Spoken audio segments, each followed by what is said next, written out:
Hi guys and welcome back to the channel Deepak Yadav Education. Welcome to the daily current affairs of 28th of May 2021. तो guys आज है तारीख 28 मई 2021 और है Friday. आज की तारीख से जितने भी मोस्ट इंपॉर्टेंट करंट अफेयर्स बनेंगे उन सभी करंट अफेयर्स को हम लोग डिटेल में डिस्कस करेंगे। नाउ बढ़ते हैं आगे। और गाइज अगर आप लोगों को इस लेक्चर का पीडीएफ चाहिए तो नीचे डिस्क्रिप्शन बॉक्स में आप सभी लोगों को टेलीग्राम का लिंक दिया गया है, वहां से जाकर आप लोग इस लेक्चर के पीडीएफ को डाउनलोड कर सकते हो। ना अभी तक आपने इस यूट्यूब चैनल को सब्सक्राइब नहीं किया है तो सबसे पहले सब्सक्राइब कर लेना और बेल आइकन प्रेस कर लेना ताकि आप कोई भी वीडियो का नोटिफिकेशन मिस ना कर पाओ। और ये है मेरी Instagram ID Deepak Yadav education. यहाँ पर जाकर आप लोग मुझे फॉलो कर सकते हो और अपनी जितनी भी क्वेरीज हैं मुझसे यहाँ पर पूछ सकते हो। इसका लिंक भी अगेन नीचे डिस्क्रिप्शन बॉक्स में दे रखा है। नाउ आते हैं आर्टिकल नंबर 1 की तरफ, लेकिन इसको डिस्कस करने से पहले मैं बता दूं ये जो हमारा डेली करंट अफेयर का वीडियो है यहाँ पर हम लोग डेली बेसिस पर सारे इंपॉर्टेंट आर्टिकल्स को डिस्कस करते हैं उसके इनफ डिटेल्स के साथ। ये जो वीडियो है आपके यूपीएससी के पॉइंट ऑफ व्यू से तो डेफिनेटली बहुत ज़्यादा इंपॉर्टेंट होने वाला है, साथ ही साथ वेरियस एग्जाम्स के पॉइंट ऑफ व्यू से भी ये वीडियो काफ़ी ज़्यादा इंपॉर्टेंट होता है। देखो यहाँ पर पहले आर्टिकल में बात करी गई है मेकादतु मल्टीपर्पज प्रोजेक्ट के बारे में। तो ये जो प्रोजेक्ट है ये कर्नाटका के अंदर लगाया जा रहा है। बेसिकली एक डैम बनाया जा रहा है जिसको हम लोग बांध बोलते हैं। अब उस बांध के ऊपर काफ़ी सारे सवाल उठाए जा रहे हैं और यहाँ पे हुआ क्या है, जो एनजीटी है नेशनल ग्रीन ट्रिब्यूनल, इसने एक जॉइंट कमिटी बना ली है। क्यों? क्योंकि ये जो बांध बनाया जा रहा है कर्नाटका के अंदर उसके ऊपर काफ़ी सारे एलिगेशंस लगा दिए गए हैं, आरोप लगा दिए गए हैं। बोला ये जा रहा है कि ये जो डैम है ये एक इलीगल कंस्ट्रक्शन है, इसको अनऑथराइज्ड वे में बनवाया जा रहा है। ओके, तो इसके ऊपर कार्रवाई एक बार होनी चाहिए। और इसमें यार यहाँ पर यह भी बोलना है कि ये जो डैम बनाया गया है इस पर कोई भी एनवायरमेंट इम्पैक्ट असेसमेंट वाली स्टडीज़ नहीं हुई हैं, यानी कि एक तरीके से कि क्या असर पड़ेगा एनवायरमेंट के ऊपर इस डैम का, उस सब के ऊपर भी कोई बातचीत नहीं करी गई है, कोई स्टडीज़ नहीं करी गई है। तो उसी के रिगार्डिंग यहाँ पर ये आर्टिकल आपको देखने को मिलेगा। सबसे अच्छे से हम लोग क्लियर करेंगे। पहले मैप देखो, यहाँ पर आप देख पाओगे ये है इंडिया का मैप, नीचे कंप्लीट देख पा रहे होंगे। जो नीचे वाला रीजन है, ठीक है, साउथ वाला रीजन है, यहाँ पर आप देख पाओगे ऊपर वाला ही कर्नाटका हो गया, नीचे आपको तमिलनाडु देखने को मिलेगा। नाउ कर्नाटक वाले रीजन में ये पर्टिकुलर एरिया है मेकादतु और यहीं पर एक मल्टीपर्पज प्रोजेक्ट लगाया जा रहा है, ये बांध बनाया जा रहा है कावेरी रिवर के ऊपर। ओके, नीचे आपको तमिलनाडु देखने को मिल जाएगा। नाउ ये कर्नाटका और तमिलनाडु के बीच में इस पर्टिकुलर डैम को लेकर डिस्प्यूट भी रहता है, ठीक है। तमिलनाडु जो है हमेशा से मना करता हुआ आया है कि ये जो डैम है ये इसका कंस्ट्रक्शन नहीं होना चाहिए, ठीक है। यहाँ पे हम उसके बारे में आगे बात करेंगे। तो देखोगे यहाँ पर एनजीटी ने सीधा सीधा यहाँ पे डायरेक्ट करा एक पैनल को और बोला है एक रिपोर्ट सबमिट कराई जाएगी जुलाई 5 तक या फिर उससे पहले, फिर उसके बाद हम लोग कुछ बात करेंगे, ठीक है। अब ये जो मेकादतु मल्टीपर्पज प्रोजेक्ट है इसमें हो क्या रहा है, एक तरीके से आप कह सकते हो जो कावेरी रिवर है ना वहां पर एक बैलेंसिंग रेजर्वायर को बनाया जा रहा है, ठीक है। अब ये कावेरी रिवर कहां पर है, आप देख पाओगे कनकपुरा, एक रामनगरम डिस्ट्रिक्ट है, वहीं आसपास ही है, मतलब इसी पर्टिकुलर रीजन में ही की यहीं की बात हो रही है। ओके, नाउ देखो बोला ये जा रहा है ये जो प्रोजेक्ट है इसका जो आइडिया है वो लाया गया था साल 2013 में, लेकिन इसको इम्प्लीमेंट करा है कर्नाटका ने साल 2017 में। लेकिन जैसे यहाँ पे इम्प्लीमेंट किया गया तमिलनाडु इसको अपोज कर रहा है, तमिलनाडु तरीके से इसके अगेंस्ट में है और इसी वजह से कंट्रोवर्सी क्रिएट होती रहती हैं इन दोनों ही राज्य के बीच में। ओके, तमिलनाडु नहीं चाहता है कि ये जो डैम है इसका कंस्ट्रक्शन किया जाए, ये प्रोजेक्ट लगाया जाए। क्यों चाहता है ऐसा वो भी आगे हम डिस्कस करेंगे। नाउ इस प्रोजेक्ट के बारे में थोड़ी बहुत बातें पढ़ लेते हैं। ये जो मल्टीपर्पज प्रोजेक्ट है इसको पहली बार अप्रूव करा गया था कर्नाटका स्टेट गवर्नमेंट के द्वारा, कर्नाटका सरकार के द्वारा साल 2017 में। पहले इसको अप्रूवल मिल चुका है किससे, मिनिस्ट्री ऑफ वाटर रिसोर्सेज से। अभी यहाँ पर आप कह सकते हो अप्रूवल मिलने के बाद यहाँ पे क्या होगा, ये जो डैम है एक तरीके से जो प्रोजेक्ट है इससे क्या फायदा होने वाला है, 4.75 thousand million cubic feet of water जो है इस पर्टिकुलर आप कह सकते हो प्रोजेक्ट से हम लोग निकाल कर क्या कर पाएंगे, जो बेंगलुरु के अंदर ड्रिंकिंग नीड्स है उसको पूरा कर पाएंगे, ठीक है। बेंगलुरु के अंदर हम ये वाटर सप्लाई कर पाएंगे यहाँ से निकाल कर। तो ऑब्वियस सी बात है तमिलनाडु अपना आप कह सकते हो ओपोजिशन तो करेगा ही करेगा। तमिलनाडु कहेगा कि यहाँ पर देखो होता क्या है ना, यहाँ पे मैं आपको एक चीज़ और समझा दूँ। ये जो रिवर है वो यहाँ से तमिलनाडु की साइड आ रही है, ठीक है। तो तमिलनाडु ये सोचता है कि जो ये वाटर है उसको एक तरीके से रोका जा रहा है वहीं पर ही, तो इसका जो सप्लाई है वो अच्छे से होगा नहीं तमिलनाडु के अंदर, इस वजह से वो अपोज करता हुआ हम लोग को नजर आता है। ओके, तमिलनाडु इस चीज़ को देखते हुए सुप्रीम कोर्ट पहुंचा, सुप्रीम कोर्ट में यह मुद्दा उठाया गया। नाउ उसके बाद आप देख पाओगे तमिलनाडु ने मुद्दा यही रखा था कि ये जो फ्लो ऑफ वाटर है इससे अफेक्ट हो सकता है, तमिलनाडु के अंदर जो है ये पानी कावेरी रिवर का ये नहीं पहुंचेगा, ऐसा यहाँ पे बोला गया। जून 2020 में, यानी पिछले साल की बात है, एक अथॉरिटी की मीटिंग हुई थी, वो थी कावेरी वाटर मैनेजमेंट अथॉरिटी। यहाँ पर भी तमिलनाडु ने पूरी तरह से अपोज किया था इस प्रोजेक्ट को। नाउ अपोज करने के रीजंस क्या क्या हैं? सबसे पहला रीजन यही है जो कि मैंने आपको बताया, तमिलनाडु नीचे वाले स्टेट में पड़ जाता है और यहाँ पर बोला यह जाता है कि देखो फ्लो ऑफ वाटर को यहाँ पर इफेक्ट पड़ सकता है, तमिलनाडु के अंदर ये पानी नहीं पहुंचेगा, ऐसा यहाँ पे तमिलनाडु बोलता है।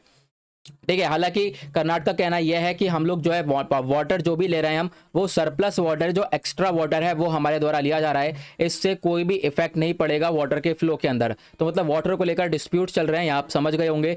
नाउ ये जो प्रोजेक्ट है ना, ये पूरी तरह से अगेंस्ट है जो ये हमारा CWDT है, यानी कि कावेरी वाटर डिस्प्यूट ट्रिब्यूनल है, इसके अगेंस्ट में, एक तरीके से इसका जो ऑर्डर था उसके अगेंस्ट में ये प्रोजेक्ट बनाया जा रहा है। इसका कहना यह था किसी भी स्टेट के पास यहाँ पर आप कह सकते हो ओनरशिप नहीं है, राइट्स नहीं है इस चीज़ के लिए, लेकिन फिर भी यहाँ पर ये सारी चीज़ें हम लोगों को होती हुई नजर आ रही हैं। ठीक है, तो एग्जैक्टली यहाँ पर क्या है, मेकातू मल्टीपर्पज प्रोजेक्ट है, इसके बारे में याद रखना है। कहाँ पर है? कर्नाटक वाले रीजन में, तमिलनाडु और कर्नाटक के बीच में ये डिस्प्यूट चल रहे हैं। और अगर हम बात करें तमिलनाडु और आंध्र प्रदेश से भी ये डिस्प्यूट चलते रहते हैं। तमिलनाडु से काफ़ी लोगों के डिस्प्यूट चल रहे हैं, क्योंकि ऑब्वियस सी बात है तमिलनाडु सबसे नीचे पड़ जाता है। ठीक है, तो यहाँ पे बहुत सारी स्टेट्स ऊपर आ जाते हैं, तो यहाँ से वाटर जो है फ्लो होता है तमिलनाडु के अंदर, ये रिवर्स जाती हैं यहाँ पे तमिलनाडु के अंदर। तो लोग क्या करते हैं, ऊपर बांध वगैरह बना लेते हैं, डैम्स वगैरह बना लेते हैं। तो यहाँ पे क्वेश्चनिंग ये आ जाती है कि ये तमिलनाडु बार बार स्टेप ये उठाता है कि पानी ऊपर ही रोक लिया गया है, हमारे पास बहुत कम पानी आ रहा है। ठीक है, लेकिन यहाँ पे ऐसा होता नहीं है, फिलहाल ऐसा स्टेट्स के द्वारा कहते हुए आप लोग देख पाओगे। सिंपल। नाउ आगे बढ़ते हैं। Now next article CBI director के बारे में बात करी गई है, बहुत इंपॉर्टेंट है, आज के टाइम पर काफ़ी ज़्यादा इसको कवर किया जा रहा है। देखो अभी हाल ही में काफ़ी बात हो रही थी कि हमारे जो सेंट्रल ब्यूरो ऑफ इन्वेस्टिगेशन है उसके एक नए डायरेक्टर को अपॉइंट करना है हमें। फाइनली वो डायरेक्टर अपॉइंट कर लिए गए हैं। तो आपको याद रखना है उनका नाम क्या है, उनका नाम है SK जायसवाल, सुबोध कुमार जायसवाल इनका नाम है। इसको रट लेना, ये वनडे एग्जाम के पॉइंट ऑफ व्यू से भी काफ़ी ज़्यादा इंपॉर्टेंट होने वाला है। नाउ ये जो पर्सन है ये IPS ऑफिसर है 1985 के बैच के। ठीक है, हालांकि अब क्या होगा, अब यहाँ पे IPS से आपका जो ये ऑफिसर्स हैं वहाँ से रिटायर होने के बाद अब ये CBI के डायरेक्टर के तौर पे जो है सर्व करने वाले हैं। ठीक है, तो CBI के डायरेक्टर फाइनली चूज होकर आ चुके हैं, ये आपको ध्यान रखना है। नाउ CBI का जो डायरेक्टर है ना उसको अपॉइंट किया जाता है as per the section 4A of the Delhi special police establishment act of 1946। ये आपको ध्यान रखना है, ये जो एक्ट है इसके अकॉर्डिंग ही CBI के डायरेक्टर को अपॉइंट किया जाता है। आपसे क्वेश्चन पूछा जा सकता है, मतलब कि CBI खुद एक स्टैट्यूटरी बॉडी नहीं है। ओके, यहाँ पर आप कह सकते हो, आगे हम समझेंगे इसके बारे में। नाउ सबसे पहले बात करते हैं CBI की। अगर हम बात करें UPSC के पॉइंट ऑफ व्यू से तो CBI अपने आप में एक इंपॉर्टेंट टॉपिक हो जाता है। अगर आपने लक्ष्मीकांत पढ़ी हो तो उसमें आपको CBI नाम का एक पूरा का पूरा चैप्टर देखने को मिलेगा, कंप्लीट चैप्टर। ओके, 4-5 पेज का चैप्टर है वो। CBI हो गया, एनफोर्समेंट डायरेक्टरेट हो गया, नेशनल इन्वेस्टिगेशन एजेंसी हो गया, ये जो बॉडीज हैं बहुत इंपॉर्टेंट है, यहाँ से क्वेश्चन बनते ही बनते हैं। ओके, नाउ यहाँ पे आप देख पाओगे जो सेंट्रल ब्यूरो ऑफ इन्वेस्टिगेशन, इसके बारे में अगर हम बात करें तो CBI को सेटअप किया गया था 1963 में, मिनिस्ट्री ऑफ होम अफेयर्स के द्वारा एक रिजोल्यूशन लाया गया था, उसके थ्रू यहाँ पर इसको सेटअप किया गया। नाउ CBI जो है किसके अंडर में आता है, अंडर ये आता है department of person and training. ठीक है, तो ये DOPT किसके अंदर में आता है, ये आता है ministry of personal and public grievances and pensions. तो आपको ध्यान रखना है जो ministry of personnel public grievances and pensions है इसके अंडर में हम लोगों को CBI को आते हुए देखना है। ठीक है, एक तरीके से हम लोग देख पाते हैं कि CBI इसके अंडर में ही आता है, तो ये आपको ध्यान रखना है, ये इंपॉर्टेंट पॉइंट है ना। उसके बाद जो CBI है उसको एस्टेब्लिश करने के लिए एक पहली बात तो एक कमेटी बनाई गई थी, कोई ऐसा आइडिया नहीं आया था। ठीक है, अब यहाँ पे एक कमेटी थी जिनका नाम था संथनम कमेटी। ठीक है, अब इस कमेटी ने रेकमेंड किया, इसने बोला यार एक ऐसी बॉडी होनी चाहिए जो कि गवर्नमेंट के जो घोटाले हैं, करप्शन है, उसके ऊपर नजर रखे। ठीक है, तो उसको देखते हुए यहाँ पर इन्होंने बोला एक CBI नाम की बॉडी होनी चाहिए। देन उसके बाद हम लोगों ने यहाँ पर इस बॉडी के ऊपर काम किया गया। नाउ CBI एक स्टैट्यूटरी बॉडी नहीं है, जैसे मैंने अभी आपको बताया, इसको बनाया गया है किसके through, Delhi special police establishment act 1946 के थ्रू यहाँ पर इसके पास पावर्स आती हैं। ठीक है, खुद एक स्टैट्यूटरी बॉडी ये नहीं है।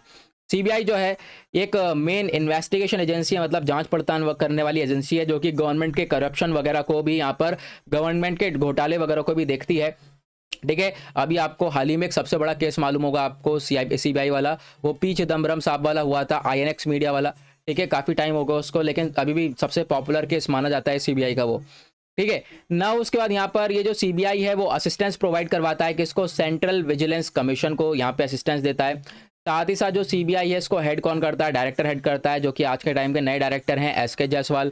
और सीबीआई के पास क्या क्या ज्यूरिसडिक्शन है, मतलब कहाँ कहाँ पर ये केसेस को हैंडल कर सकता है, कहाँ कहाँ पर जांच पड़ताल कर सकता है। सबसे पहले तो जो हमारे सेंट्रल लॉज हैं वो सबसे बड़े यहाँ पर 69 सेंट्रल लॉज हैं जिसके अंडर में यहाँ पर ये सीबीआई जांच पड़ताल कर सकता है। ये जो कानून है ये पूरे सीबीआई के हाथ में है। उसके बाद 18 स्टेट एक्ट्स हैं, ठीक है, ये भी सीबीआई के हाथ में है। उसके बाद 231 पनिशमेंट हैं, ठीक है, जो कि आपको इंडियन पीनल कोड के अंदर देखने को मिलेंगी। तो ये 231 पनिशमेंट है। इन सब चीज़ों के अकॉर्डिंग जो है, इन सब चीज़ों में अगर कोई केस आता है तो उसको सीबीआई आराम से देख सकता है, ऐसा यहाँ पर बोला गया।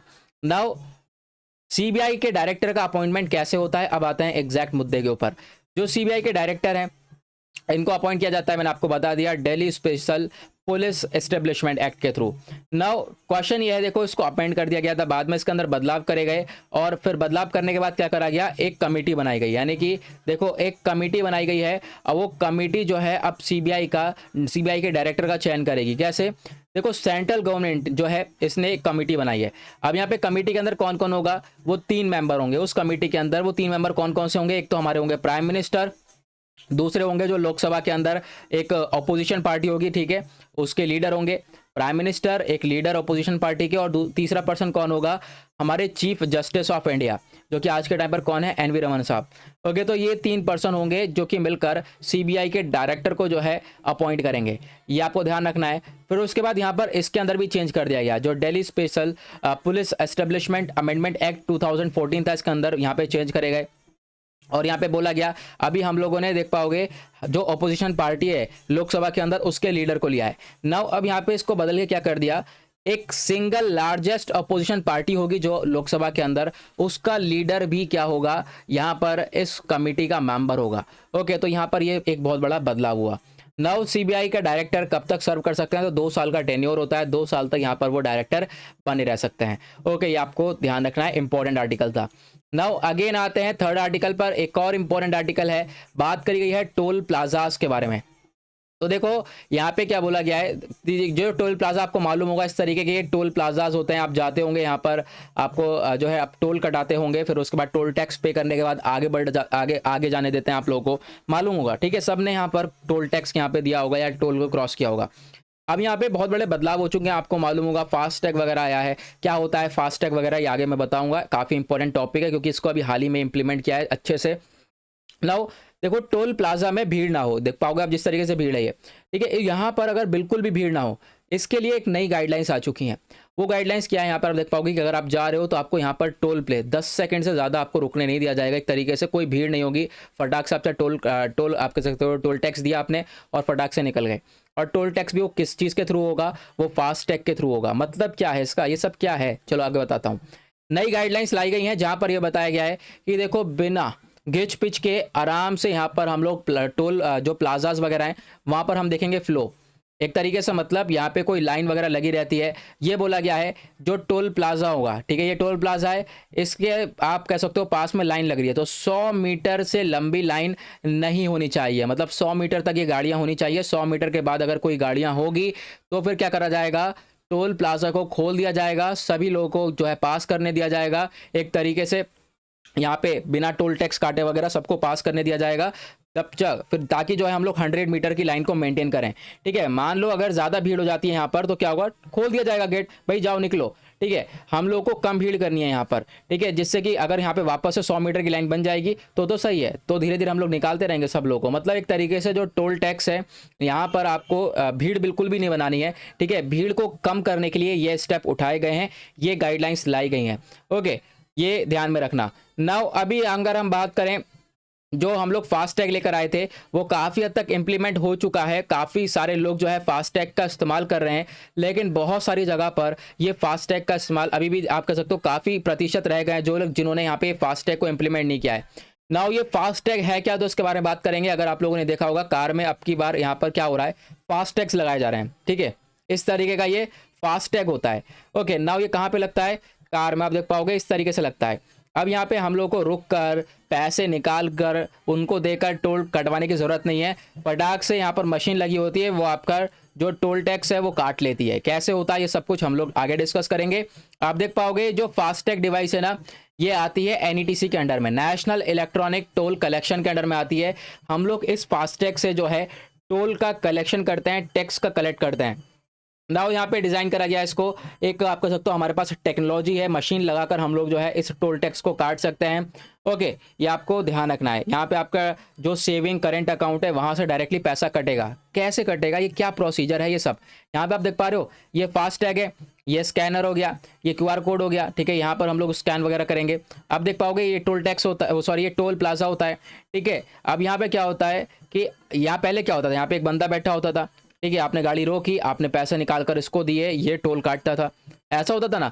अब क्या है, अब ऐसा नहीं है। अब आपकी गाड़ी के ऊपर यहाँ पर एक फास्ट टैग होगा, जो मैंने अभी आपको दिखाया ये वाला, ये फास्ट टैग आपको मिल जाएगा अगर अब इसके लिए अप्लाई करोगे। और आपको यहाँ पर ये लगाना है, ठीक है, शीशे के अंदर से आपको लगाना है। और अब क्या हो गया, जो टोल प्लाजाज है वहाँ पे ये वाली मशीन लगा दी गई है, टैग रीडर वाली, ठीक है। ये मशीन जैसी आपकी गाड़ी आएगी यहाँ पर, ये जो है यहाँ से कनेक्ट होगा और यहाँ पे आप कह सकते हो यहाँ से आपका पैसा काट लेगा, यहाँ से अकाउंट में। आप कह सकते हो ये कार्ड है ना फास्टैग वाला, ये आपके अकाउंट से लिंक होगा। इसमें आपको रिचार्ज करना पड़ेगा, जैसे आप अपने फ़ोन में रिचार्ज करते हो उसी तरीके से आपको इस कार्ड के अंदर रिचार्ज करना होगा, ठीक है। इस कार्ड के अंदर पैसे होंगे तो ये पैसा कट जाएगा इसके अंदर। ओके, मतलब आपका टोल जो है वो कट चुका है। अब यहाँ पर कोई किसी बंदे की ज़रूरत नहीं है। और साथ ही साथ आप देख पाओगे कि ये एक सबसे ग्रेटर स्टेप देखने को मिला है भीड़ को रोकने के लिए, क्योंकि भीड़ लंबी लाइन लगती चली जाती है ये टोल टैक्स कटवाते कटवाते। नाउ अब यहाँ पर इस तरीके का ये सिस्टम आ चुका है। नाउ अगर हम बात करें फास्टैग की, तो फास्टैग एक कलर का नहीं है। फास्टैग जो है अलग अलग कलर के देखने को मिलते हैं, ये आपको ध्यान रखना। लगभग इसके जो है 7 कलर हैं, 7 कलर के फास्टैग होते हैं। नाउ अब आप कहोगे जो पर्सनल व्हीकल्स हैं उसको कौन से कलर का मिलता है, तो उसको वॉयलेट कलर का मिलता है, ये वाला फास्टैग मिलता है, आपको ध्यान रखना है। ओके, तो ये पर्सनल व्हीकल्स के लिए। उसके बाद जो बड़ी बड़ी बस वगैरह होती हैं, लगभग जिसके अंदर 2 एक्सल होते हैं या फिर 3 एक्सल होते हैं, किसी के में 4 एक्सल होते हैं, 4, 5, 6 एक्सल होते हैं, 7 एक्सल होते हैं, 8 एक्सल होते हैं। तो एक्सल क्या होता है, बेसिकली एक्सल होता है ये, ठीक है। एक एक्सल मतलब एक एक्सल में 2 टायर हैं, ठीक है। अब 2 एक्सल का मतलब आपकी कार हो गई, ठीक है, बस हो गया। तो 2 एक्सल मतलब यहाँ पे 4 टायर होंगे इसके अंदर, ठीक है। तो 2 एक्सल का मतलब ये 2 एक्सल वाली छोटी मोटी जो बसें होती हैं उनको कौन सा कार्ड मिलता है, उनको ऑरेंज फास्टैग वाला कार्ड मिलता है। और जिसके अंदर 3 एक्सल होते हैं, मतलब जिस गाड़ी के अंदर 6 टायर होते हैं, ठीक है, उसको येलो कलर का फास्टैग मिलता है। फिर उसके अंदर आप कह सकते हो छोटी मोटी जो बस होती हैं, बस वाले 2 एक्सल वाले, उनको ग्रीन कलर का मिलता है। तो बस और ट्रक को यहाँ पे बात करी गई, ये जो छोटे मोटे व्हीकल्स हैं इन यहाँ पर ऑरेंज कलर का मिलता है। ये बस और जो ट्रक हैं 2 एक्सल वाले, उनको ग्रीन कलर का दिया जाता है। उसके बाद 4 एक्सल वाली गाड़ी, 5 एक्सल वाली, 6 एक्सल वाली को पिंक कलर का फास्टैग दिया जाता है। उसके बाद 7 एक्सल वाली गाड़ी को ब्लू कलर का दिया जाता है। और जो काफ़ी बड़े कंस्ट्रक्शन मशीनरीज होती हैं उनको ब्लैक कलर का फास्टैग दिया जाता है। यहाँ पे आप देख पाओगे इसमें कितने एक्सल है, इसमें 1 एक्सल ये हो गया, 2 एक्सल, 3 एक्सल, 4, 5, 6, 7, ठीक है। अब 7 का मतलब इसमें 14 टायर होंगे, है ना, क्योंकि एक टायर ये है और एक टायर उधर की साइड होगा। यहाँ पे एक टायर उधर की साइड होगा, बीच में तो एक्सल आता है, ठीक है। तो एक एक्सल तो पूरा ये हो गया, तो 14 टायर का हो गया ये, मतलब 7 एक्सल वाला है। तो इसको कौन सा फास्टैग मिलेगा, इसको दिया जाएगा ब्लू कलर का। ओके, तो ये पूरा फास्टैग का प्रोसीजर है। आई होप आपको ये क्लियर हो गया होगा। नाउ आते हैं नेक्स्ट आर्टिकल की तरफ। ये आपको काफ़ी ज़्यादा न्यूज़ के अंदर देखने को मिला होगा आईटी रूल्स के बारे में। तो ये जो इंफॉर्मेशन टेक्नोलॉजी रूल्स 2021, ये जो आईटी रूल्स हैं ये हम लोग लेकर आए थे 25 फरवरी को, आपको मालूम होगा। इसमें क्या डिसाइड किया गया था, देख पाओगे यहाँ पे जो आईटी रूल्स लाए गए थे, इसमें ये बोला गया था एक तरफ जो है सोशल मीडिया प्लेटफॉर्म्स कौन कौन से हैं आपको मालूम होगा। फेसबुक हो गया, व्हाट्सएप हो गया, ट्विटर हो गया। उसके बाद आपका यहाँ पे दूसरी चीज़ हो गई ओटीटी प्लेटफॉर्म्स को हम लोग बोलते हैं ओवर द टॉप प्लेटफॉर्म्स, जैसे कि अमेजन प्राइम हो गया, ठीक है, नेटफ्लिक्स हो गया, ऑल्ट बालाजी या फिर वगैरह वगैरह। ये बहुत सारे आपको ओटीटी प्लेटफॉर्म्स देखने को मिल जाएंगे। नाउ ये जो हम लोग 25 फरवरी को आईटी रूल्स लेकर आए हैं, इसमें यह बोला गया कि अब जो सोशल मीडिया है यहाँ पर इसको अपने कंटेंट के ऊपर रेस्ट्रिक्शंस लगाने पड़ेंगे। यानी कि मान लो भारत की सॉवरेनिटी के खिलाफ, इंडिया की सॉवरेनिटी के खिलाफ कोई कंटेंट डाला जा रहा है सोशल मीडिया पर, फेसबुक और व्हाट्सएप या ट्विटर पर, तो क्या होगा, सबसे पहले उस कंटेंट को हटाया जाएगा, उसको रेगुलेट किया जाएगा, ठीक है। यहाँ पे आप देख पाओगे सोशल मीडिया के लिए क्या क्या लेके आए, हमको उस कंटेंट को रेगुलेट करो।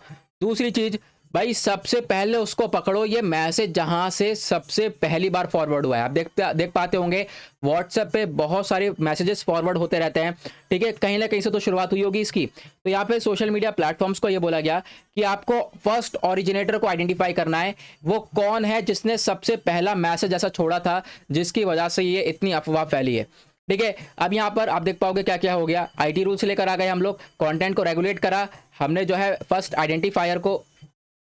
रेगुलेटर को आइडेंटिफाई किया। तीसरे स्टेप में ये बोला गया आपको ग्रीवेंस ऑफिसर रखने होंगे, यानी कि अगर मान लो हमें कोई कंटेंट, आप या मुझे किसी को भी कोई कंटेंट मिलता है ऐसा, हमें अगर कंप्लेंट करनी है तो हम कंप्लेंट कर सकते हैं और 15 दिन के अंदर उस कंप्लेंट को सॉल्व किया जाएगा। तो उसके लिए यहाँ पर एक ग्रीवेंस ऑफिसर भी होना चाहिए, ओके। उसके बाद यहाँ पर ये सारे स्टेप उठाने को बोले सोशल मीडिया को हमारी सरकार ने आईटी रूल्स 2021 के अकॉर्डिंग। उसी के साथ जो ये ओटीटी प्लेटफॉर्म्स हैं, ओवर द टॉप प्लेटफॉर्म्स, यहाँ पर इनको बोला गया, आप देख पाओगे क्या है ना, ओटीटी प्लेटफॉर्म्स पर पोर्नोग्राफिक कंटेंट बहुत सारा देखने को मिलता है, तो उसको रेगुलेट करने के लिए हमने यहाँ पर ओटीटी प्लेटफॉर्म्स के लिए स्टेप उठाया है कि आपको क्या करना पड़ेगा, सारे कंटेंट को कैटेगराइज करना पड़ेगा कि कौन सा कंटेंट कौन से एज वाले लोगों के लिए है। 7 ईयर्स वाले के लिए क्या है, 13 ईयर्स वाले के लिए क्या है, 16 ईयर्स वाले के लिए क्या है, एडल्ट जो लोग हैं उनके लिए कौन सा कंटेंट है, यहाँ पर इनको कैटेगराइजेशन करना पड़ेगा। तो ये रूल्स थे, इस रूल्स को हम लेकर आए हैं नाउ। अब आप देख पाओगे इस रूल को लेकर काफ़ी चर्चा चल रही है, क्यों? क्योंकि जो भी सोशल मीडिया प्लेटफॉर्म्स हैं इन्होंने हमारी कोई सुनी नहीं, ये इन रूल्स को फॉलो कर नहीं रहे थे। नाउ अभी हाल ही में इंडिया ने डिसाइड किया कि हम लोग इन सारे ऐप्स को इंडिया के अंदर हटा देंगे, इंडिया से निकाल देंगे, हम लोग जो है इसको यूज ही नहीं करेंगे, ठीक है। उसको देखते हुए फेसबुक ने बोला कि चलो हम लोग इन रूल्स को फॉलो कर लेंगे, लेकिन गवर्नमेंट के साथ कुछ कंडीशंस को डिस्कस करेंगे। दूसरी तरफ जो व्हाट्सएप है वो पहुंच गया है दिल्ली हाई कोर्ट भारत सरकार को लेकर, मतलब एक तरीके से इंडियन गवर्नमेंट को चैलेंज किया है, कहां पर, दिल्ली हाई कोर्ट के अंदर, कि जो यहां पर इंडियन गवर्नमेंट कर रही है वो सही नहीं है। ये जो रूल्स लाए गए हैं एक तरीके से ये कहीं ना कहीं आप कह सकते हो इफेक्ट पड़ेगा इसका हम लोग के ऊपर, क्योंकि व्हाट्सएप और ये फेसबुक जैसी कंपनीज जो हैं ये प्राइवेसी के ऊपर काम करती हैं, प्राइवेसी के ऊपर ध्यान रखती हैं, ठीक है। और यहाँ पे भारत सरकार क्या कर रही है, ये कह रही है कि फर्स्ट ओरिजिनेटर को आइडेंटिफाई करना है, किसने वो मैसेज सबसे पहले भेजा है। तो इससे कि राइट टू प्राइवेसी का हनन हो रहा है, ठीक है, यानी जो फंडामेंटल राइट है वो वायलेट हो रहा है। ये सारे मुद्दे व्हाट्सएप के द्वारा दिल्ली हाई कोर्ट के अंदर उठाए गए हैं, ठीक है। अब देखते हैं आने वाले टाइम पे क्या सिचुएशन होगी, क्या दिल्ली हाई कोर्ट का डिसीजन आता है, ओके। नाउ उसके बाद नेक्स्ट आर्टिकल में बात करेंगे, एक और अच्छा आर्टिकल है तलसा रेस मास्केयर के बारे में। ये मास्केयर मतलब होता है एक हत्याकांड, एक बहुत बड़ा हत्याकांड हुआ था यूएस के अंदर। तो ये न्यूज़ के अंदर क्यों है, क्योंकि जो यूएस के प्रेसिडेंट हैं जो बाइडन, वो अगले सप्ताह तुलसा जो है विजिट करने वाले हैं। और तुलसा कहाँ पर है, ये आपको देखने को मिलेगा यूएस के अंदर, ओक्लाहोमा एक स्टेट है, वहाँ पर आपको ये शहर देखने को मिलेगा। यहाँ पर एक मैस्केयर, एक हत्याकांड हुआ था, ठीक है, गोरे काले को लेकर, एक रंग भेद को लेकर एक हत्याकांड हुआ, और उस हत्याकांड को हुए हुए लगभग 100 साल पूरे हो चुके हैं। तो इसी अवसर पर जो यूएस के प्रेसिडेंट है जो बाइडन, वो इस जगह पर विजिट कर रहे हैं, उसी वजह से ये खबर न्यूज़ के अंदर है। नाउ सबसे पहले हम लोग मैप को देखते हैं। यहाँ पे आप देख पाओगे इंडिया का मैप, और इंडिया के कंपैरिजन में यूएस यहाँ पे आपको देखने को मिलेगा। और यूएस के अंदर ये जो ओके लिखा हुआ है ना, ये है ओक्लाहोमा वाली जगह, और ये जो पॉइंट है यहीं पर जो है ये तुलसा शहर है, ये सिटी है। नाउ ये जो पूरा का पूरा हत्याकांड है ये हुआ था 1921 में, और जो है आप कह सकते हो 31 मई से लेकर 1 जून तक यहाँ पर यह हत्याकांड चला। इसमें क्या हुआ, एक तरफ गोरे लोग थे, तो गोरे लोग थे तुलसा वाली जगह की। अब यहाँ पे गोरे लोगों ने क्या करा, हिंसा क्रिएट करी और अटैक कर दिया काले लोगों के ऊपर, ठीक है, ब्लैक के ऊपर अटैक कर दिया। ऐसा यहाँ पे आप देख पाओगे बताया गया। व्हाइट रेजिडेंट्स ने अटैक किया ब्लैक नेबरहुड के ऊपर, और काफ़ी बॉम्बार्डिंग हुई, बहुत सारे लोगों की जान गई, बहुत सारा चीज़ें राख हो गई। यहाँ पे आप देख पाओगे कुछ इमेजेस इंटरनेट पर मिली हैं इस मैस्केयर की। यहाँ पे आप देख पाओगे क्या कंडीशन थी, कितनी ज़्यादा बॉम्बार्डिंग हुई है, घर वगैरह गिरे हैं। यहाँ पे आप देख पाओगे कैसी बॉम्बार्डिंग हो रही है, ये देख पाओगे आप कैसे यहाँ पर आप कह सकते हो डेड बॉडीज पड़ी हुई हैं। इस तरीके का ये मैस्केयर देखने को मिला था, ओके। नाउ बोला ये जा रहा है जो मास्केयर है ये हुआ था ग्रीनवुड के अंदर, वहाँ पर ब्लैक जो है नेबरहुड है वो लोग भी हैं, साथ ही साथ वाइट रेजिडेंट भी हैं। इन दोनों को अलग अलग दो कह सकते हो सेपरेट करके बांटा हुआ है, लेकिन यही कॉन्फ्लिक्ट वहाँ पर हम लोग को देखने को मिल गया था। नाउ उसी यहाँ पर ओकेजन पर यूएस के प्रेसिडेंट विजिट कर रहे हैं और कह रहे हैं कि देखो अमेरिका की हिस्ट्री के अंदर का सबसे बड़ा जो रेसिज्म को लेकर या फिर रंग भेद को लेकर जो हत्याकांड हुआ है वो यही हुआ है, तुलसा रेस मैस्केयर, ओके। इसके बारे में आपको ध्यान रखना है, ओके। नाउ नेक्स्ट आर्टिकल बात करता है टोबैको स्मोकर्स के बारे में। ये बोला जा रहा है जो नंबर ऑफ स्मोकर्स हैं दुनिया भर में वो बढ़ चुके हैं। 2019 का डेटा ये बताता है 1.1 बिलियन स्मोकर्स हैं, ठीक है, और ये इंक्रीज हुए हैं, यानी कि जितने भी पुरुष हैं हर 5 पुरुष में से एक व्यक्ति जो है ये स्मोक करने वाला, ये टोबैको पीने वाला है, ठीक है, ऐसा यहाँ पे बताया गया है। ओके, तो यहाँ पे जो एज है वो बताई गई है 15 से 24 साल वाले भी लोग बहुत हैं, 25 साल तक के सबसे ज़्यादा लोग हैं जो कि स्मोकिंग कर रहे हैं। और पूरे दुनिया भर में अगर हम बात करें चाइना टॉप पर है। चाइना के अंदर 26.5 मिलियन का डेटा बताया गया है। इंडिया सेकंड नंबर पर आता है और इंडोनेशिया आता है थर्ड नंबर पर। ये टॉप 3 कंट्रीज़ है जहां पर आज के टाइम पर टोबैको स्मोकर्स सबसे ज़्यादा आपको देखने को मिलेंगे। ओके, यहाँ पर आप देख पाओगे वही डेटा बताया गया है। क्या क्या डेटा है मैंने आपको एग्जैक्टली जो है बता दिया। साल 2019 में अगर हम देखें बहुत सारे स्मोकिंग से लेकर एसोसिएट करा गया है।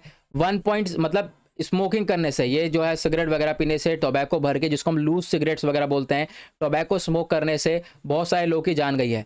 लगभग 1.7 मिलियन लोगों की डेथ हुई है हार्ट डिजीज से, और साथ ही साथ और 1.6 मिलियन डेथ हुई है बहुत सारे पल्मोनरी डिजीज से। 1.3 मिलियन डेथ्स हुई हैं ब्रोंकस या फिर लंग कैंसर से, और 1.1 मिलियन डेथ हुई है स्ट्रोक से। तो मतलब कि ओवरऑल डेथ भी बहुत ज़्यादा 6-7 मिलियन के आसपास की डेथ हुई है साल 2019 में, सिर्फ और सिर्फ टोबैको स्मोक करने से। और ये सारी स्टडीज़ पब्लिश करी गई हैं लेंसेट के अंदर, ठीक है, लेंसेट पब्लिक हेल्थ जर्नल के अंदर। नाउ अगर हम बात करें, ये मैंने एक्स्ट्रा डेटा लगा दिया जो कि हमारे लिए इंपॉर्टेंट हो सकता है। Tobacco use in India, India को अगर हम कंपेयर करें टोबैको के अंदर तो क्या हालत है इंडिया के अंदर। तो देखो ग्लोबल एडल्ट टोबैको सर्वे किया गया था साल 2016-17 में। लगभग 74,000 लोग जो थे जिनकी उम्र थी 15 साल, ठीक है, फिर 15 साल से ज़्यादा, इनमें स्टडीज़ करी गई और बताया ये गया जो महाराष्ट्र है वहाँ पर कम ये टोबैको स्मोकिंग देखने को मिल रही है कंट्री के अंदर, ठीक है। उसके बाद ये भी बोला गया जो कि करंट स्मोकर्स है कंट्री के अंदर काफ़ी, आप कह सकते हो आप आज के टाइम पर तो काफ़ी ज़्यादा बढ़ चुके हैं। ये जो डेटा बहुत पुराना है। आज अगर आप 2021 का डेटा देखोगे ना तो ये जो टोबैको स्मोकर्स वगैरह हैं ये काफ़ी ज़्यादा इंक्रीज़ हुए हैं। ओके, यहाँ पर आप देख पाओगे डेटा बताया है ये 10% तक जो है 10.7% तक जितने भी एडल्ट्स हैं इंडिया के अंदर, ठीक है, जितने भी एडल्ट्स हैं सारे एडल्ट में 10.7% तक लोग टोबैको को स्मोक कर रहे हैं, ठीक है। उसके बाद 28.6% में ऐसे लोग आते हैं जो कि टोबैको को स्मोक भी कर रहे हैं, ठीक है, या फिर खा भी रहे हैं। इस तरीके की यहाँ पर चीज़ें हम लोग को देखने को मिल रही हैं। नाउ उसके बाद आता है नेक्स्ट आर्टिकल, बात करी गई है रिक्लाइनिंग बुद्धा के बारे में। आज का लास्ट आर्टिकल है रिक्लाइनिंग बुद्धा, मतलब कि बुद्धा का लेटा हुआ स्टैचू है, ठीक है, बुद्धा यहाँ पे आराम से इस तरीके से लेटे हुए हैं। डिस्कस करेंगे इसमें क्या इंपॉर्टेंट है, क्यों इंपॉर्टेंट है। ये आर्टिकल आपका UPSC GS paper 1 art and culture Indian literature, ये इसके पॉइंट ऑफ व्यू से इंपॉर्टेंट है। अगर आप पढ़ोगे जो है Indian art and culture Nitin Singhania की जो बुक पढ़ोगे उसमें आपको बुद्धा के पोस्टर्स के बारे में, पोजीशंस के बारे में एक टॉपिक देखने को मिलेगा, तो उसी टॉपिक के पॉइंट ऑफ व्यू से आर्टिकल इंपॉर्टेंट हो जाता है। 26 मई को बुद्ध जयंती थी, आपको मालूम होगा, बुद्ध पूर्णिमा मनाई है हम लोगों ने, और साथ ही साथ वेसक का सेलिब्रेशन भी किया है। वेसक सेलिब्रेशन क्या होता है ये मैंने कल के वीडियो में समझाया है डिटेल में, साथ ही साथ मैंने कल का द हिंदू न्यूज़पेपर एनालिसिस के अंदर भी समझाया था, डिटेल में जाकर आप उसको देख सकते हो।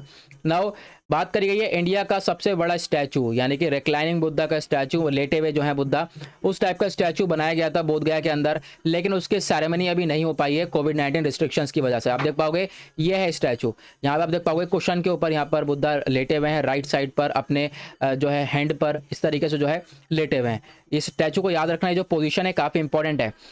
जो रिक्लाइनिंग बुद्धा है, मतलब ये जो लेटी हुई स्टैचू आपको देखने को मिलेगा, ये रिप्रेजेंट करता है कि जो बुद्धा है ये अपने लास्ट स्टेज पर, जिंदगी की लास्ट स्टेज पर काफ़ी बीमार थे, और फिर जैसे जैसे यहाँ पर परिनिर्वाणा में एंटर कर रहे थे, मतलब जिनकी जैसे इनकी डेथ हुई है, तो उसी वजह से यहाँ पर इस तरीके का ये स्टैचू बनाया जाता है। उसी लिए यहाँ पर इस स्टैचूज़ को क्रिएट किया जाता है जो कि रिक्लाइनिंग स्ट्रक्चर में होता है, ठीक है, लेटा हुआ स्टैचू होता है।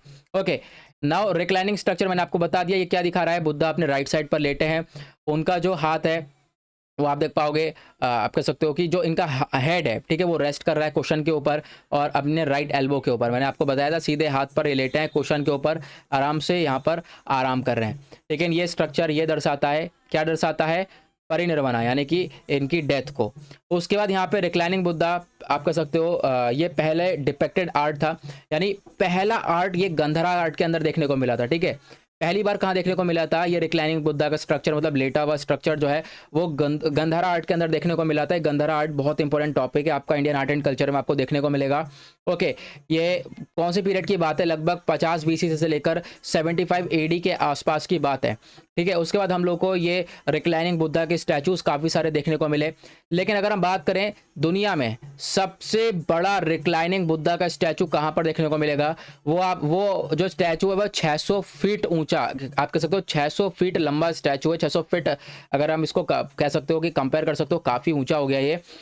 और ये आपको देखने को मिलेगा म्यांमार के अंदर। म्यांमार के अंदर एक जगह है मावला माइन, वहाँ पर आपको ये देखने को मिलेगा। और जो है 1992 में इस स्ट्रक्चर को बनाया गया था। ओके, दुनिया का सबसे बड़ा आप कह सकते हो लार्जेस्ट रिक्लाइनिंग बुद्धा का स्टैचू आपको म्यांमार के अंदर देखने को मिलेगा। और केव नंबर 26 जो कि यूनेस्को वर्ल्ड हेरिटेज साइट है, ये अजंता केव। अजंता केव्स में बहुत सारी केव्स हैं। जो 26वीं केव है वहाँ पर भी आप कह सकते हो 24 फुट लंबा और 9 फुट ऊंचा, ठीक है, टॉल स्कल्पचर है बुद्धा का, वो भी लेटा हुआ स्ट्रक्चर है। तो उसके बारे में बताया गया है, वो हमें 5th सेंचुरी AD में हमने कार्व्ड आउट किया था उसको। ओके, नाउ सबसे लास्ट स्लाइड पर आते हैं। यहाँ पर बात करते हैं हम लोग, देखो हमने सब चीज़ बात करी गौतम बुद्धा के बारे में, तो यहाँ पे गौतम बुद्ध जी के बारे में हम लोग कुछ डिस्कस करने वाले हैं। सबसे पहले जो उनका जन्म हुआ था, उनका नाम था सिद्धार्थ गौतम, ठीक है। और कब हुआ था, 563 BC में इनका जन्म हुआ था लुम्बिनी के अंदर। लुम्बिनी नेपाल में काफ़ी खूबसूरत जगह है, मैं गया हूँ, मैंने इस सब चीज़ें देखी हैं वहाँ पर, ठीक है। नेपाल से बहुत सारी यादें मेरी जुड़ी हुई हैं, तो वहाँ पर मैंने देखा है। देखो जहाँ पे इनका जन्म हुआ था वो पूरा का पूरा शीशे के अंदर जो है एक तरीके से शीशे के अंदर उसको रख रखा है, पूरी तरह से उस जगह को शीशे में कवर कर रखा है, ठीक है। और यहाँ पे जो इनका घर था, ठीक है, ब्रिक्स वगैरह बिल्कुल वैसी की वैसी वहीं पर रखी हुई हैं। उसके ऊपर से एक टेम्पल सा बना दिया गया है, ठीक है। और जहाँ पे आप कह सकते हो बाथिंग करते थे बुद्धा, वो भी पूरा का पूरा पूल वहीं पर ही है, ठीक है। ये सारी चीज़ें जो है आपको लुम्बिनी के अंदर देखने को मिलेंगी, आपको ध्यान रखना है। ओके, ना उसके बाद यहाँ पे आप कह सकते हो गौतम बुद्धा ने बहुत सारी आप कह सकते हो शिक्षा प्राप्त करी थी। कहाँ पर, एक पीपल के पेड़ के नीचे, बिहार के अंदर बोधगया जगह है वहाँ पर। फिर उसके बाद इन्होंने जो शिक्षा प्राप्त करी, इन्होंने टीचिंग्स अपनी दी। अपना पहली टीचिंग दी थी कहाँ पर, सारनाथ विलेज में। और ये इंपॉर्टेंट है, जब इन्होंने पहली टीचिंग दी है सारनाथ विलेज वाराणसी के पास, तो उस पर्टिकुलर चीज़ को, यानी उस टीचिंग्स को बोला जाता है धर्म चक्र परिवर्तना। इसके बारे में आपको ध्यान रखना है ना। उनकी डेथ हुई थी लगभग 80 की एज में हुई थी। 483 BC का टाइम था। डेथ कहाँ पे हुई थी, कुशीनगर में हुई थी, जिसको हम लोग बोलते हैं महापरिनिर्वाण। ओके, नाउ और उसके बाद यहाँ पर देखो ये बोला जाता है लॉर्ड विष्णु जी के 10 अवतार हैं, ठीक है। उसमें से आप कह सकते हो 10 अवतार में से जो 8वां अवतार है वो खुद बुद्धा जी हैं। ओके, ये सारी चीज़ें थी, ये कंप्लीट आर्टिकल था। आई होप आपको ये क्लियर हो गया होगा। नाउ इसी के साथ करते हैं हम लोग अपने लेक्चर को समाप्त। आई होप आप लोगों को सारी चीज़ें अच्छे से क्लियर हो गई होंगी। और काफ़ी सारे इंपॉर्टेंट आर्टिकल थे, इसको हमने डिटेल में सब कुछ समझा है। और इसी तरीके से ये डेली वीडियो अपलोड हो रहा है, तो इसको ज़रूर देखो। नोट्स वगैरह जहाँ पे बना रहे हो आप बनाते रहो। और अगर आप लोगों को इस लेक्चर का PDF चाहिए तो नीचे डिस्क्रिप्शन बॉक्स में आप लोगों को टेलीग्राम का लिंक दिया है, वहाँ से जाकर आप लोग इस लेक्चर के PDF को डाउनलोड कर सकते हो। और कोई प्रॉब्लम्स होती है अगर आप लोगों को, तो नीचे डिस्क्रिप्शन बॉक्स में मेरा इंस्टाग्राम का लिंक है, वहाँ पर जाकर मुझे फॉलो कर सकते हो और अपनी जितनी भी क्वेरीज हैं मुझसे पूछ सकते हो। नाउ इसी के साथ करते हैं लेक्चर को समाप्त।